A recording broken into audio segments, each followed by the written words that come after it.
mbokku téléspectateur yu Canal Banlieue TV seen émission monsieur le maire tey nag dafa doxantu ñëw fi nga xamante ni moom mooy Djiddah Thiaroye Kaw fas yéene jàkkaarloo ak monsieur le maire docteur Cheikh Dieng fas yéene seex ak moom waxtaan ci weeru koor bi xam naa ne balaa ñoo commencé docteur dañ koy baalu àq baal ko àq jéggalu ko ci li nga xamante ne mooy yan bi nga xamante ne yanul nañu ko fii si Djiddah Thiaroye Kaw ndax moo fi nekkal population bi di faj seen i soxla kon yeeyu na jekk na jaadu na ñu baalu ko àq waaye itam baal ko àq bu baax a baax te ñaanal ko yan bi nga xamante ne moom la téye yàlla dimbali ko ci ba du yox-yoxi waaye itam ñi mu àndal di liggéey yàlla defal leen sutura ak teranga docteur ñu ngi lay nuyu di la ziar. mais sëñ Sagna ñu ngi lay nuyu di la ziare bu baax a baax. donc di am kontaan tey pour la première fois ma ñëw Canal Banlieue TV di la chaîne donc de la banlieue. ma ci féliciter les jeunes initiateurs donc de cette initiative. mais di tàmbali par balu àq. mbooleem mbokku jullit mbooleem mbokku Sénégal. ci weeru koor wi ñu nekk. di bëgg tamit. jaale. sëñ Mountakha. jaale waa Taïf yëpp. jaaleem kullu murit. ci wàññiku sëñ Cheikh. yal na ñaan yàlla yal na ko yàlla xaar àjjana yal na yàlla yokk ay leeram. yàlla taas ñu ci barkeem. amiin yaa rabbal di ko jaale njabootam di ko jaale di ko jaale Sénégal gépp. jërëjëf monsieur le maire yaakaar naa ne wax ji am na solo ñuy sof sunu kàddu rek di bokk njaal mi communauté mouride yëpp di ñaan yàlla mi nga xamante ne moom àjjana yàlla na fa dugal sunu sëriñ boobu. monsieur le maire nag bu ñu jongante di tàmbali waxtaan bi dañuy fas yéene wax ci li nga xam ne moom mooy actualité nag weesul li nga xamante ne moom moo xewoon démb dégg nga président de la république fële nga xamante ne mooy centre Abdou Diouf dajale njaboot gi yëpp jeunes yëpp. seq ak ñoom waxtaan am ay promesses yi nga xamante ne digg na ko ak ñoom wax leen yoon bi ñu war a jaar ba jeunes yi du ñu découragé waaye itam lal ay programme yu bëri fas yéene aw ci ak ñoom fii ñetti at yu ñu toll ba nga déggee discours boobu seetaan ko en tant que politicien ban idée la jox ndax président mu ngi ci yoon bi wala nekkul ci yoon wala ban xalaat nga am ci boobu le discours mu defoon. mais d'abord rafetlu que le président ait enfin pris conscience. de l'importance de cette question. ci emploi wu jeune parce que damay fàttali ni moom ci emploi jeune lañ ko fale woon président de la république fii ci commune Djiddah Thiaroye Kaw terrain Magdane la taxawoon def une promesse de 100 000 emplois par an sur les 700 muy 700 000 emplois malheureusement il n'a pas été à la hauteur politique emploi am ci premier mandat am da ko échoué donc ci département Pikine encore donc fii ci lamb ji fii ci arène nationale la taxawaatee promettre 1 million d'emplois ci deuxième mandat bi donc malheureusement donc je disais que fii ci arène nationale fi la taxawaatee promettre 1 million d'emplois aux jeunes en particulier aux jeunes de la banlieue mais ñu gis depuis 2 ans et demi qu'il est là il n'avait pas encore pris conscience jàppaguloon pour satisfaire boobu promesse mu defaatut et c'est la 3e fois mu dajale tous les jeunes du Sénégal donc à Diamniadio defaat ay promesses en particulier promesse 450 milliards yu ni dina ko génn si ñetti at yi une analyse en 2 temps benn bu njëkk bi dina ma jaaxal juróom-ñeenti at président naan dinaa def emploi te boobu léegi wax fa dëgg yàlla lim ci def xeeb nañ ko lool tuuti na lool dina ma jaaxal ñaari at yu ko dese mu man cee def lu am solo beneen élément bi mooy dafa mel ni comprendre gul lan mooy véritablement le secteur créateur d'emploi parce que fi nga xam ne moom fa la teg baaraamam xañ na am na solo parce que c'est une chaîne c'est un élément dans la chaîne de l'emploi mooy la question du financement mais la question du financement dafa nekk seulement un élément l'élément fondamental de création d'emploi c'est la création d'entreprises qui emploient des gens. D'accord. Et en particulier c'est le soutien aux PME PMI existantes les statistiques donc yoo xam ne ANDS justement sax moo koy génne dañoo wane ni 2012 ak léegi 80% des PME PMI qui sont des PME PMI morts en fait qui sont morts-nés dañuy judd balaa ñu def 1 an de. D'accord. Alors c'est là où il faut mettre insister le doigt. Le soutien au PME PMI. bañ mën a dépasser la première phase critique de la première année de vie. Deuxième élément. mooy la question de la structuration et de l'organisation du secteur informel. jeunes yi bëgg nañoo liggéey. ñi ngi ci menuisiers yi. ñi ngi ci mécaniciens yi. ñi ngi ci di laver oto. ñi ngi ci ñi ngi ci njaay mi. le commerce surtout. Ce sont ces jeunes-là qu'il faut trouver dans les secteurs où ils sont. jàppale leen ba seen mbir moderniser wu. ba pare mën a avancer. D'accord. Troisième élément. maintenant de bi nga xam ne je pense que fa le président waroon na insister. mooy jeunes yi nekk ci kaw ga. ñu mën a suqali mbay mi ba un jeune. paysan. am fierté nekk paysan def le métier que faisait son grand-père. Et ça, c'est à travers un investissement dans l'outil de production et dans l'environnement de l'exploitation agricole. nekkut nga jëlee ay jeunes yu dëkk Djiddah Thiaroye Kaw wala yu dëkk Médina wala yu dëkk feneen. wutal leen ay tool ci àll ba ni leen jógee leen ci Ndakaaru ngeen dem ci àll ba bay déedéet am na déjà ay jeunes yu nekk ci àll ba di bay. xam ni ci bay lañ juddoo moom xam nañ ko. jàng nañ ko depuis bañ nekkee ndaw. ñooñu nga war a organiser soutenir leen. ba seen outil de production nga mën ko moderniser. ba su boobaa ñoom ñu mën a gis seen bopp ci. mais liggéey bi. mais structuration bi nga wax gis nga président teg na fi ay ADPME teg na fi Prodac teg na fi ay agences yu bëri ay ANIDA mais ba tey demul yow pour yow lan moo tax clé yooyu mu teg yooyu yëpp pour emploi des jeunes benn demu ci. dafa am lu manqué li nga xam ne président xamu ko wala bokk lan ngeen ko war a dee yéen ñi nga xam te ni dëkk ak jeunes yi si banlieue bi pour affaire bi mën a dox. da ngaa teg sa baaraam ci lu am solo mooy la multitude des organisations. on pense que c'est une force, au contraire c'est une faiblesse. C'est une faiblesse du système bi nga xam ne moom le président teg parce qu'on a des structures qui sont au niveau du financement. On a des structures qui sont au niveau de la formation, am na yeneen structures qui sont au niveau de l'encadrement. Donc buñ ko structurer. si ñett levier yooyu. le président di toucher. mais un premier élément mooy ni ces structures-là manquent de coordination dans leur action. En fait la question là c'est une chaîne cohérente. Munoo individuellement chaque structure di toucher benn levier sans qu'il y ait une coordination avec les autres structures. Da nga jël cas ONFP wala 3FPT. mais ñi ñuy former il y a pas une passerelle pour que ñooñu dem à la DER financer. Ça c'est vrai. Donc il y a pas cette cohérence dans la démarche de sorte que depuis que le président Macky Sall mi ngi fi ils ont beaucoup fait dans l'employabilité des jeunes. Mais les jeunes les attendent sur le terrain de l'emploi. Ça sert à rien de former des milliers de jeunes yoo xam ni dañuy dellu au point de départ mooy ba mu jaaxle. Et c'est ça qui est un peu le problème de la cohérence. Mais l'autre problème qu'ils ont c'est le problème de l'éthique dans leur démarche. Parce que xam nga nguur boo ko yoree état boo ko yoree da ngay mën a xam ni li nga yor du pour parti du pour Cogère du pour say xarit wala sa famille pour waa Sénégal gépp la. Et donc cette dimension où waa Kër Macky Sall dañuy tëddee njaaxaanaay moom def leen a manqué. boo jëlee ku mel ni DER donc ils ont donc li ñuy wax un péché originel. DER dafa juddu à la veille des élections présidentielles daanaka. Politiciens appairés ak Benno Bokk Yaakaar yi capté ko. Ils en ont fait un outil de promotion électorale pour le président Macky Sall. En réalité on accuse ñi ngi accuser le DG de la DER. Il n'est pas responsable. Ou alors boog il a une responsabilité limitée par rapport au président de la République Macky Sall lui-même. Parce que bi ñuy jub DER ils ont pris les financements de la DER comme un appât pour mën a accrocher jeunes yi. joxe leen ay financement à tout va. ñoom sax dañu leen reprocher ne militant APR rek la ñu financé. Mais tout à fait. Je ne sais pas si c'est vrai. Concrètement au niveau de Djiddah Thiaroye Kaw. Mais tous les en fait les responsables yi am solo. au niveau du APR.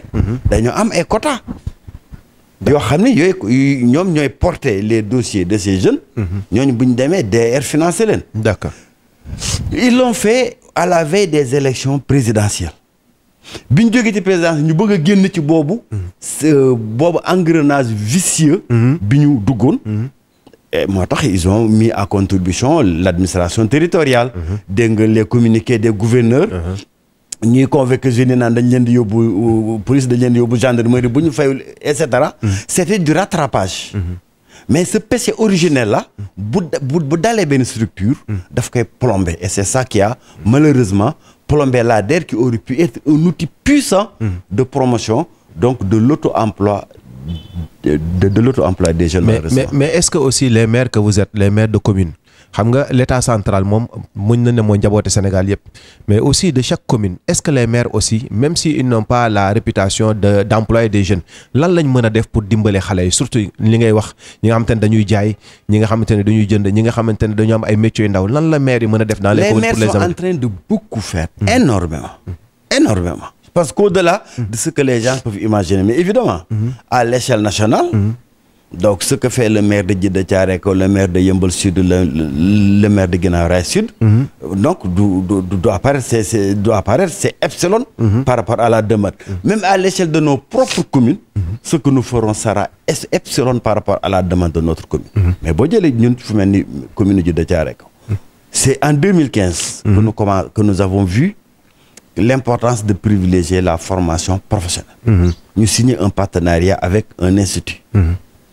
aujourd'hui nous avons 62 étudiants dans cet institut de formation professionnelle yoo xam ne on les a soutenus pendant 5 ans parce qu'on les soutient de la première année jusqu'au master 2 ren la les premiers master 2 di génn au niveau de cet institut de formation professionnelle c'est-à-dire que nous avons privilégié de sortir des ressources conséquentes pour les injecter directement dans la formation professionnelle pour des jeunes ñi nga xam ñi ngi doog a am baccalauréat dans le même temps ñu am aussi ay partenariats avec des instituts de formation de la banlieue donc en matière de coiffure en matière de couture en matière d'hôtellerie les instituts les plus réputés nous sommes actuellement tey à la deuxième vague des formations de 2 ans ou 3 ans en fonction donc de des filières que les jeunes choisissent la plupart des jeunes yi génn on les a soutenus ñii wutal leen kanting ñii ñu jàppale leen la cohérence bi ma doon wax dafa manqué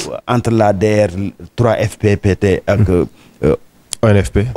ONFP ñenn ñi ñu ngi seen kanting di jaay ci au niveau des écoles primaires ñi ci des ñu ngi seen restaurant ñi ci des am nañ seen salon de coiffure mobile donc di wër ci kër yi di létt di defar bopp ñooñu ils ont leur emploi et c'est à travers la commune mais quand je fais le bilan la première promotion donc de ces jeunes filles c'était 35 jeunes filles la deuxième promotion nous sommes à 62 jeunes filles et garçons c'est epsilon par rapport à la demande de Djeddah Thiaroye Kao déjà bi ñuy def la présélection rek nous avions près de 2000 demandes ah oui. pour lesquelles nous avions 60 places pour la formation professionnelle au niveau de hôtellerie restauration couture coiffure et nous avions 40 places au niveau des permis de conduire également pour des jeunes qui veulent se lancer dans les taxis les clando nous avons fait une première promotion de 10 jeunes tey nous sommes dans une promotion de 62 jeunes c'est important et de la même manière nous avons même au niveau de l'institution municipale créé de nouveaux métiers avec la brigade de sécurité par exemple où nous avons une vingtaine de jeunes donc qui sont une brigade de sécurité donc qui accompagne la commission à les marchés qui gère les bâtiments municipaux voilà qui gère tous les aspects de sécurité au niveau de la commune de Djeddah Thiaroye Kao amuñu fi woon nous avons une brigade environnement boo xam ni donc c'est le nettoiement dans les marchés c'est le nettoiement dans les grandes rues et artères et cetera amuñu fi woon nous avons 15 jeunes donc que nous avons insérés là-bas nous avons recruté d'autres jeunes pour une meilleure perception de l'assiette fiscale. Nous avons une brigade qui s'occupe de l'urbanisme, une brigade donc de collecteurs qui s'occupe des marchés, une brigade de collecteurs qui s'occupe donc des stationnements, etc. Mine de rien, ça fait bien. Donc, une bonne centaine de jeunes que nous avons réussi à insérer donc comme emploi permanent au niveau de la municipalité. Mais encore une fois, barina, mais bariwul par rapport à la demande. Et si tu aurais multiplié ça par 557 collectivités territoriales que nous avons, c'est vrai, ça fait quand même quelque chose, mais ça pèse lourd dans les finances des municipalités. Et fondamentalement, nous n'avons pas malheureusement, et ça aussi, c'est un des points faibles de la politique de l'emploi du président Macky Sall. Amul une territorialisation de ces politiques de l'emploi. Ça lépp daf ko capter ci kaw. À travers ay structures yoo xam ne moom moo ko créé. te du ci impliquer collectivité territoriale du jox ay ressources collectivités territoriales pour ñoom ñu mën a créer ay emplois au niveau de leur propre territoire. Et ça aurait pu permettre de trouver des emplois à portée de main de jeunes yi nga xam ni ñoom ñoo fa nekk, donc qui vont être un service pour la collectivité dans son ensemble et qui vont permettre ñu résorber une partie de l'emploi. Mais malheureusement xam nga le président Macky Sall malheureusement dafa bari ay slogan. Donc dafay gérer pays bi à travers ay slogans. Mais slogan yooyu du àgg dans une application pratique au niveau du terrain. Mais tey bu laajoon maire yi lan la ñuy def pour créer, lan la chaque maire di def pour créer des emplois dans chaque collectivité territoriale, je suis sûr que loolu may ëpp impact fuuf les 15 milliards yi nga xam ni jox na ko les entreprises à travers donc la convention état employeur. 15 milliards yooyu bu xool collectivité territoriale bu nekk en fonction de ta capacité de créer des emplois locaux, ñi 1 milliard, ñi 3 milliards, ñi 5 milliards, et cetera, dinañ am une efficacité beaucoup plus grande et dina permettre aussi que les collectivités territoriales mën a am une meilleure collecte de leur assiette fiscale. De sorte que jeunes yooyu ñuy utiliser, ce sont ces jeunes-là même qui vont financer leur propre emploi à travers donc assiette fiscale élargie bi nga xam ne dañ koy collecter, ñu leen ci mën a fay. Et là ça permet ñu créer un emploi durable. mooy loo xam ni du rek dañuy joxe 1 milliard ñu dépenser 1 milliard bi bu jeexee mu jeex. Mais non, au contraire 1 milliard boobu dafay jur 2 milliards. 1 milliard bi dugg ci caisse commune bi pour les investissements, le fonctionnement de la collectivité territoriale. beneen milliard bi di fay ñi nga xam ni ñoom ñooy participer à l'élargissement donc de l'assiette fiscale. D'accord monsieur le maire. su ma déggee li nga xam mooy politique de l'emploi bu Macky Sall dafa xaw a lajj bu fekkee ne noonu laa ko mën a tënkee. Mais aussi lajj bi yëpp dafa am dañu am lu ñu catalyser woon, xale dañ ko téye woon. Mais avec le déclenchement de l'affaire Ousmane Sonko dafa mel ni dañu génn nag wane seeni maire. ñu bëri si on regarde les sondages on peut dire qu'à 60% à 65% des jeunes c'est pas l'affaire Ousmane Sonko qui les avait moo leen génnee, mais am na ci l'élément déclencheur la. dafa am politiciens yi aussi ñi nga xam te ne logique d'élimination la woon d'un adversaire politique en un mois balaa ñoo avancer. Est-ce que yow noonu ko jàppee wala? Ok, bon, il est clair que dans cette affaire, je crois que wax naa ko répété war naa ko, président Macky Sall dafa nekkoon dans une logique de liquidation de adversaire politique am, comme nam ko defee woon ci Karim Wade. Et la preuve mooy ni Karim Wade le procès de la CREI à 13 reprises fukki yoon ak ñett bi mu demee ci tribunaux internationaux yi dañoo weddi li nga xam ne moom le juge sénégalais yi wax ni leen vous avez violé, da ngeen a violé les droits de Karim Wade dans ce procès, et ONU ni nañu reprendre le procès boobu ak léegi ça fait 3 ans ba ko ONU waxee président Macky Sall installé sunu pays, installé sunu réew dans une situation d'état voyou en refusant d'appliquer donc ces directives donc des Nations Unies.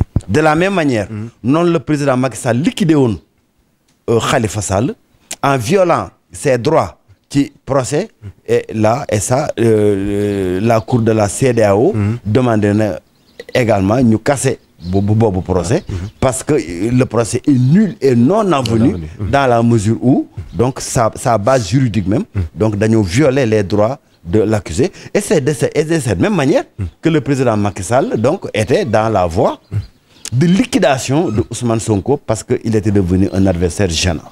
Ceci étant dit, par contre man dama gëm ni dans une république deux citoyens bu ñu amee xarma yàlla kenn ki porter plainte la justice doit se prononcer mais la justice doit se prononcer en toute indépendance hors des pressions de Macky Sall et de son gouvernement. Et ce que nous avions vu tournure bi mbir mi jëlee woon Macky Sall daf ci wonoon ak cuune où il était flagrant que moo doon manipuler les juges moo doon manipuler la justice pour obtenir une arrestation rapide un écroulement rapide de Ousmane Sonko et donc et un procès infamant qui va le priver de ses droits civiques. C'était évident dans la démarche du président Macky Sall et loolu ça a été un élément déclencheur parce que c'est trop d'injustice. Xam nga aussi am réew kenn mënu koo yor mu dëkk ci injustice dëkk ci jaay doole dëkk ci def lu ma neex te président Macky Sall 2012 ba léegi jaay doole la fi nekkee lu ma neex une arrogance mais qui frise le mépris du peuple sénégalais.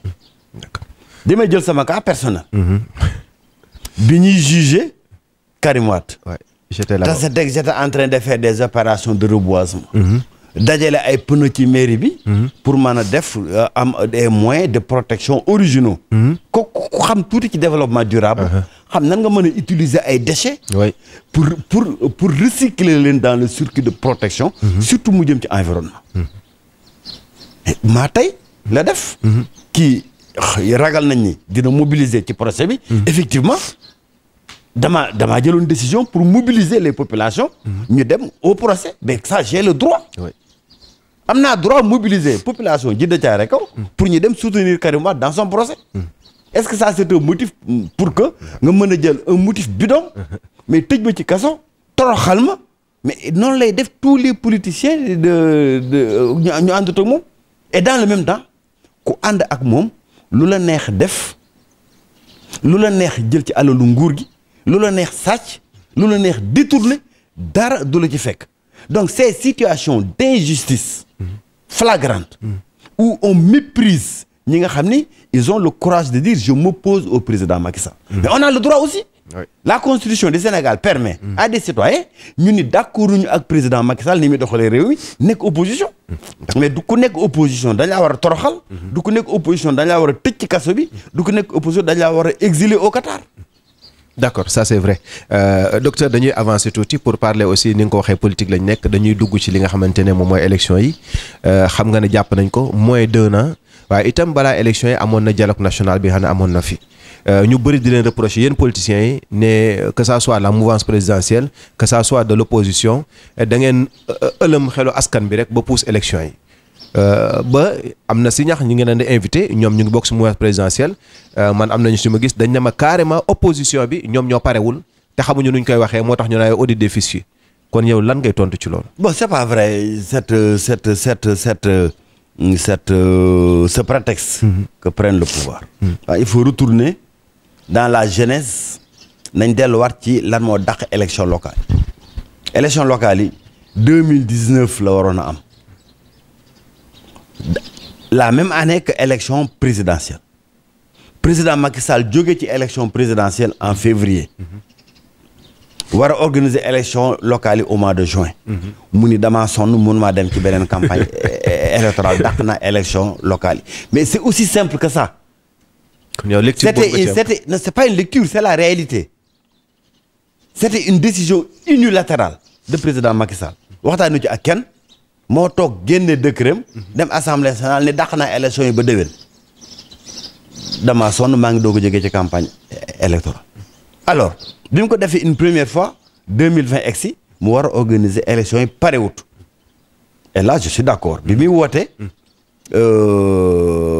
locales yi nous on le dialogue national ñun parti démocratique sénégalais sentiroon nañu piège bi moo tax ñu poser ay conditionnalités sur la qualité des participants kan mooy dem ci dialogue bi parce que ñun dañoo jàpp ne parti démocratique sénégalais nekk le premier parti de l'opposition une implantation nationale dans toutes les collectivités territoriales dans tous les villages dans tous les foyers même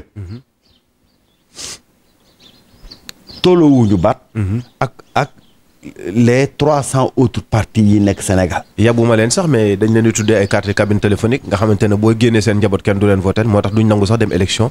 tout à fait loolu mais aussi mënoo ni donc un parti yëpp ñoo tollu dignité c'est pas vrai tous les partis n'ont pas la même dignité PDS tolluwul dignité ak les partis cabine téléphonique yoo xam ni papa yaay dooma ci nekk donc ñun cette première condition on dit qui participe au dialogue deuxièmement mais ñun également c'est un dialogue entre l'opposition et le pouvoir c'est-à-dire faro opposition faro pouvoir mais kon bàyyil est-ce que lu ñu wax la société civile n'était pas là pour réguler aussi lu ñu wax d'accord nga ci mais la société civile mën naa fa nekk en qualité d'observateur effectivement il faut la société civile c'est que c'est un élément important du jeu politique pour réguler le jeu politique ñun d'accord nañ ci ñu nekk administration dañ fay nekk en qualité de conseiller ils n'ont pas participé au débat seen yoon nekku ci voilà donc le premier point sur la qualité des participants ensuite maintenant sur le mode de prise de décision gis nañu tey dialogue bi fu ñu demee ba sës ñu ni nañ transmettre la décision au président de la République or président APR président Benno Bokk Yaakaar mooy jël décision parce qu'il y a une confusion des rôles tey président Macky Sall mënoo xàmmee sa casquette de président de la République ak de président de APR wala président Benno Bokk Yaakaar donc la décision il faut que mu nekk une décision interne au dialogue national donc c'était la deuxième conditionnalité forte bi ñu pour la participation au dialogue pour la participation du Parti démocratique sénégalais jot ñu ci am des réponses formelles mu démarrer dialogue bi kon ñu ni ginnaaw base yi leerut ñun PDS du ñu dugg ci loo xam ni bu subaa dañuy nax askan wi nous allons être complices d'une mascarade te boo seetee première décision bi nga xam ne moo génnee ci dialogue bi dañoo daw rek matul 15 jours ñu génne première décision ni am nañ consensus pour repousser élection yi mais que kon c'était ça qui était le premier objectif du président Macky Sall parce que de manière unilatérale pousse na benn yoon élection yi mënul ko woon politiquement éthiquement mënu ko woon repousser waat de manière unilatérale une deuxième fois donc il a piégé les partis dialogueurs pour am ce consensus ce semblant de consensus donc ce simulacre que donc qui boo xam ni ça s'est fait sur le dos des populations li ma gëm mooy tey képp kuy maire ngay président de conseil régional ngay conseiller municipal wala conseiller départemental tu es devenu illégitime à la station où tu es ça c'est vrai parce que mandat Macky Sall moomu ko ba koy yokk assemblée nationale moomu ko ba koy yokk population day ci gox-goxaan yi ñoom ñoo ko moom ñoom ñoo am pour yokk ko wala ñoo am pour wàññi ko ku ñu fal juróomi at bu sa juróomi at jeexee sa mandat jeex na la ja fale woon jeex na ça c'est vrai mandat bi population yi nga koy delloo ñu tànnaat ku ñu bëgg mu jiital ko ci seen kanam donc de ce point de vue là man je pense que ni nous ne pouvons plus accepter que président Macky Sall utilise le dialogue national pour repousser encore les élections ceci étant dit tey ñi ngi dem vers vraisemblablement benn tenue des élections locales en 2022 bii moom il faut que mu am liñ ciy ragal en janvier février 2022 il faut que mu am li ñuy ragal mooy mu am janvier février 2022 mu nekk un prétexte pour le président Macky Sall mu pousser élection législative c'est là où il y a le vrai enjeu tey ñun opposition bu ñuy taxaw naan dañoo bëgg mu nekk décembre 2021 nous raisonnons en termes d'année budgétaire. D'accord. De sorte que budget wu élection territoriale yi nekk ci budget wu année 2021 parce que budget bu cher a cher la élection territoriale mooy li gën a cher li gën a jafe organisé dans un pays. D'accord. De sorte que président Macky Sall du am lu mu lay lu mu taafantoo bu subaa ba ni janvier laa def élection locale yi la même année mënuma organiser ñaari élection ba man cee am lu muy pousse lu muy layee pour pousse élection législative. ça c'est vrai mais jàpp nañ ne ci sunu njort bu rafet ne élection yi moom dina am en 2022 même bu fekkente ne PDS wax nañ ko partout 2021 lañ bëggoon mu am mais 2022 incha allah dina am kon dinañ jëm élection. ñun notre exigence encore une fois mooy élection yi am au plus tard le 31 décembre 2021. Ça c'est l'exigence du Parti démocratique sénégalais. leneen lu président Macky Sall def d'accorduñ ci. d'accord kon yéen préparé ngeen pour 2021 kon ku pare 2021 kon 2022 matut a wax kon mu mel ni docteur Cheikh Dieng vous êtes candidat à ces élections là yaakaar nañ ne am na bilan bi nga xam ne def nga ko pour mën a jàkkaarloo waat ak waa Djiddah Thiaroye Kaw pour daganaat seen baat. Est-ce que mën nga delluwaat suuti si bilan bi nga xam ne def nga ko ba waa Djiddah Thiaroye Kaw mën na wóoluwaat joxaat la seen baat. mais je vous remercie bu dee bilan moo ragal naa ni émission bi duñu may. ñu mën cee da nga ciy cof rek ñu mën cee def parce que wax fa dëgg yàlla. tey ku dëkk Djiddah Thiaroye Kaw wala nga dëkk département de Pikine bépp. xamoon Djiddah Thiaroye Kaw 2014. xam que 2021. xam ni ñaari communes yu bokkul la. benn anecdote rek laa la ciy jox. dama toog temps yële passé. benn waaye woo ma ay boori 21h. ma numéro bi xaw ma ko ma décroché. mu ne monsieur le maire vraiment xamoo ma. man ça fait 15 ans. maa ngi woon Italie. damaa ñibbisi. damaa juddoo Touba Thiaroye. màggee Touba Thiaroye. ba tey ba am 30 ans. doog a dem Italie dafa 15 ans doog a ñëw. ma ñëw réer biir Touba Thiaroye diggante Touba Thiaroye ak Minam moo tax ma laaj sa numéro woo la pour féliciter la kese loolu rek moo tax ma lay woo c'est pour te dire que tey Djiddah Thiaroye Kaw a changé de visage radicalement dama ci jël benn exemple rek en termes de bilan mooy les inondations dañoo nekkoon une de mes promesses fortes de campagne dans un contexte très très compliqué ku xam inondation xam ni Djiddah Thiaroye Kaw moo nekkoon épicentre inondation dans tout le Sénégal waxuma département de Pikine mais Sénégal yëpp bu amee inondation Djiddah Thiaroye Kaw la secours yi doon ñëw mais tey à force donc d'effort en termes de canalisation secondaire et tertiaire nous sommes à 1320 mètres linéaires de canalisation secondaire et tertiaire te ku moon xalaat ni di nga dem ba Bagdad mu taw ba mu jeex Bagdad du taa Minam du taa Léona du taa Mousdalifa du taa alors que yooyu quartier yi ma wax yëpp gis nga moitié commune bi moitié quartier yooyu ndox mi daf ko nungu avec des bassins de rétention tellement c'est des points bas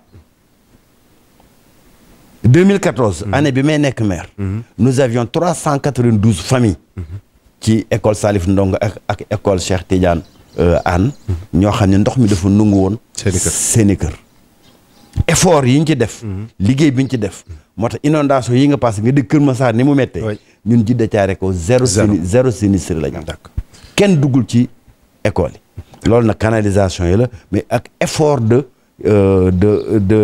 prévention yi ñuy def ci inondation heure bu waree ñëw bu ñu amul canalisation permanente tamit ñu def ay drainage au sol pour que ndoxu taw bi bu ñëwee donc génn quartier yi dem ci bassin de rétention yi ñaar may nekk toujours ci cadre de vie ko xam Djiddah Thiaroye Kaw xam nu meloon ci ay barax ay maisons abandonnées ay xaj ay yeew lu kenn xamut ci kër yi nga xam ne ndox mi da ko nungu woon ku ko xam nu meloon ci lëndëm turus heure bu timis jotee nit ñi xalaatul woon timis jot ngay génn sa kër dem ci bitik.